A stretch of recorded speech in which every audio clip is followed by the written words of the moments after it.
नमस्कार, आप सभी का स्वागत है विंध्य भारत में। मैं आपके साथ साक्षी गुप्ता। आइए बढ़ते हैं खबरों की ओर। कांग्रेस के सीनियर लीडर और श्योपुर जिले की विजयपुर सीट से 6 बार के कांग्रेस विधायक रामनिवास रावत कल मंगलवार बीजेपी की सदस्यता लेंगे। सीएम डॉक्टर मोहन यादव और बीजेपी प्रदेश अध्यक्ष वी.डी. शर्मा के समक्ष वे बीजेपी की सदस्यता लेंगे। श्योपुर जिले के विजयपुर में रामनिवास की बीजेपी में ज्वाइनिंग होगी। बीजेपी प्रदेश अध्यक्ष वी.डी. शर्मा ने रामनिवास रावत के बीजेपी में शामिल होने की खबरों पर कहा, रामनिवास जी कल भाजपा में शामिल हो रहे हैं। बताया जा रहा है कि रामनिवास रावत मुरैना लोकसभा सीट से चुनाव लड़ना चाहते थे, लेकिन पार्टी ने पूर्व विधायक सत्यपाल सिंह सिकरवार नीटू को टिकट दे दिया। इसके बाद वे कांग्रेस से नाराज हो गए थे।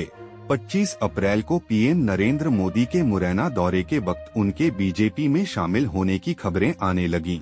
इसके बाद आनन फानन में राहुल गांधी ने उनसे टेलीफोनिक चर्चा की थी। राहुल के आश्वासन पर कहा गया कि वे मान गए हैं और बीजेपी में शामिल नहीं होंगे। सूत्रों की माने तो रामनिवास की इस हफ्ते में राहुल गांधी से पर्सनल मीटिंग होने वाली थी। रामनिवास रावत 25 अप्रैल को मुरैना में पीएम मोदी की जनसभा के दौरान बीजेपी में शामिल होने वाले थे।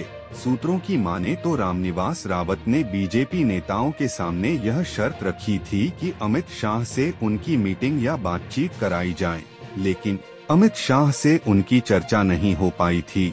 इसके चलते उन्होंने बीजेपी ज्वाइन नहीं की। सूत्र बताते हैं कि अब केंद्रीय नेतृत्व से रामनिवास रावत की चर्चा होने के बाद वे बीजेपी में शामिल हो रहे हैं।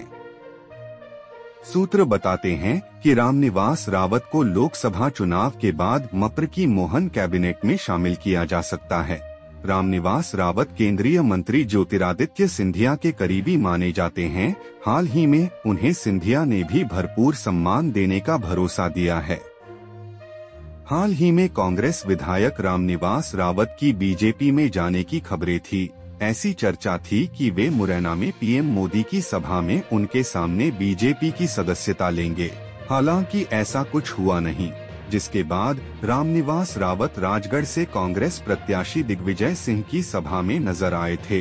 दिग्विजय सिंह ने कहा कि रामनिवास रावत कहीं नहीं जा रहे हैं। उन्होंने उनके बीजेपी में जाने की अटकलों को खारिज किया था।